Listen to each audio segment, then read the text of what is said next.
Hi, I'm Joshua Hayward. Thanks for joining me in this video, which is concerned with the winter solstice of 2012.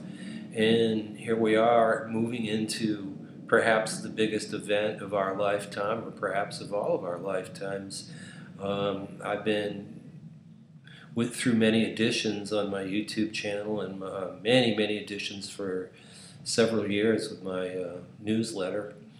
Uh, I've been trying to build with information to give us a context for these changing times so we can have some kind of perceptual understanding of what we're going through here and to help with the transition. Of course, nobody ever really knows exactly what it's going to be like until you're there, and then it's kind of even questionable if knowing what it is even when you get there. Our consciousness has been so limited so many lifetimes, not only just through the last thousands of years of patriarchal society that we've been living within, and we've gone through the goddess before that, and there's been rumors of other eras like the Atlantis and Lemuria and those times having come and gone with cataclysms of 11,000 years ago, 23 or 24, 26,000 years ago. Big cataclysms that perhaps we still store imprinting with way deep inside us, that have tainted us in some ways or really affected our vision, our ability to be able to look at our lives and perceive our lives without fear. So, yes, there's been all of this time, and I don't know about in other ages from way back there, but I know that for quite some time we've lived with an improper perception of life happening to us from outside in. That we look outside and that's actually real and that's what's happening. Only recently have we begun to become aware of quantum mechanics, quantum physics and stuff like that, to where we can see that we are actual causal beings, causal energy coming through us, and that we really should be looking at our lives as something that we're creating from inside out. So if we take that information that I just reminded you of, maybe that's what the next era or the next period of time is about. Realization en masse of inside-out perception. And so we're moving towards that. So that, using that as a preface, let's go ahead and face the times that we're in right now. Let's get into what's actually happening, what's coming up, and embrace that, and just be with it. And let's face it, it's fear, fear of change, fear to be who we are, fear that we might be responsible, fear that we could be doing the wrong thing, all kinds of anxiety that we've been doing it wrong. Well, let's look at what's been happening. The earth has already been changing. That we've had some intense earthquakes like the Japan thing with the tsunami, and several other earthquakes that have been so profound along what can be considered ley lines, that the earth has been measurably changed its position on its axis, on the polar axis. This has been creating and resulting in large amounts of fish population and bird aviary populations, just thousands en masse dying because the effects of that kind of a dramatic change. So nature doing some very strange things. If we look at all of that as it's already started, and we can see that society is intensely changing, and so rapidly that each day it's almost unrecognizable to us. We're looking out around us and we're trying to grab a hold of something that we know, and there's not really anything there that we know anymore. Anything that we try to hook up with and align with won't let us really grasp it. There's something there that's seemingly wrong. Yes, on the microcosm, we need to look inside. Outside is, we're seeing reflections of our own fear. And I can tell you this, if you're not in a crisis, or if you don't think that you're in a crisis, you better think again, because right now each and every one of us is facing what could be called the dark night of the soul. All of us, and this is everyone that I know, all clients, everyone on this planet, due to the nature of what we're seeing. It's causing us to feel differently inside. It's causing us to try to reposition ourselves. The earth is repositioning herself. The Mother Earth is repositioning and preparing herself for changes. In fact, the changes have already started, and this is a macrocosmic reflection of us needing to look inside. And so when you talk about polar reversals and stuff like that, well, that's happening within us. And we need to awaken to that and do it on the microcosmic level.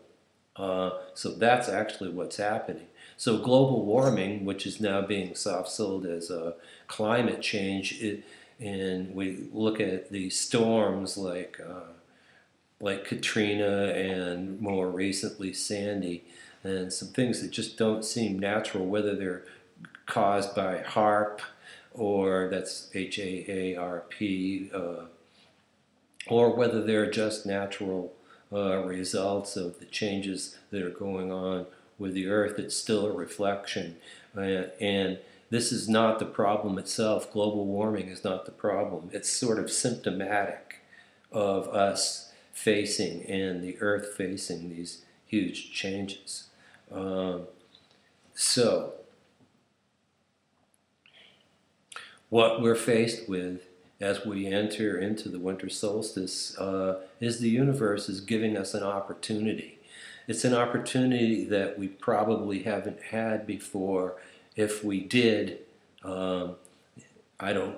things in Atlantis and Lemuria didn't work out as well as they could have, from what I understand. So it could be that we're facing a once in all our lifetimes opportunity for change. And that change is reversing.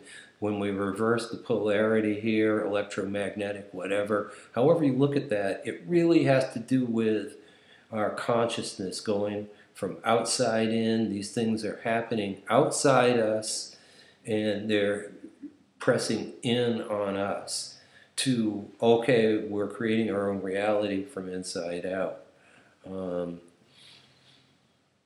That's the polar shift that we make within ourselves. So whatever crisis you're in, I challenge you right now. I just, with love in my heart, I say to you, accept your challenges. Accept what's there. Don't be in denial. Whatever you're facing right now is a crisis, and it's something that, as you heal that, you open the gateway to the polar shift happening and to the transition into your new way of life that's happening. So far, a lot of the usage of creative and co-creative energy, of law of attraction, is like it's about getting more financially founded and creating things in our lives and creating some changes, things that we desire in our lives. What if we could really use that more profoundly now and create a different way of living? Not just more money, but joy and harmony and bliss by on really attuning ourselves totally to source energy, being one with it, allowing ourselves to acknowledge and experience our oneness with source energy, and to create a new millennium, to create a new era, to create an inside-out life rather than an outside-in life. Let us use right now whatever crisis we're in as an opportunity to step into winter solstice, end of the Mayan calendar, into something new. Now, the Mayans are saying that as we open up the plane of our ecliptic to the galactic equator or the center of the galaxy, and as those things line up during this winter solstice, that those energies are going to pour into us. And they say that the temples were actually created in order to be repositories and sort of spiritual transformers of that energy, that they can bring, those temples can bring in that energy and process it, store it, and hold that for us around the planet to work, for us to become enlightened and to raise our consciousness. Now, what the problem is that some of those temples have been destroyed, so it's not possible to really hold that energy with those temples. I would say that's a correct assessment. That it feels right. That yet there's more to it from my perspective. I would say that there are other sacred sites on this planet. Some of them could be just wherever you feel connected, on a mountainside or on the beach or somewhere. You find your own sacred site where you can, feel attuned to the energies. Sedona, Stonehenge, places like that. Here in Ohio, Serpent Mound, a lot of people are going to Serpent Mound for the solstice. That certainly is a place where you could hook in and make yourself more susceptible and more open to attuning that energy. I would say that that energy is supposed to attune you to your true self, your true frequency, and that's what that is about. But, well, that's just kind of my description of it. But so we could go to sacred sites. There supposedly is 8 minutes where that energy becomes really precise within that. And a Mayan guy that I saw on a video the other day said that you try to bring that energy in and use it, and well, so I think that, when you're looking at 8 minutes, that might be a little bit difficult for most people. So I do have a solution to this, other than just going to sacred sites and, and maybe those temples being destroyed is a problem, but you can go to sacred sites. That will help you. My solution is, and I really encourage you to open up your awareness to what I'm about to say, that you can either go to a sacred site or you could become a sacred site. On a macrocosmic level, you've got the temples, you've got the vortexes in Sedona, you've got this whole big thing between us and the center of the galaxy. What if we're just opening our hearts to the quantum field of possibilities? On the inner, what if we can become the Mayan temple? But if we can become the pyramid? Well, we can. The process that I've developed, Dynamic Mind Creative Heart, which you can hook up with at dynamicmindcreativeheart.com and see the CD that I have that presents this work on the website.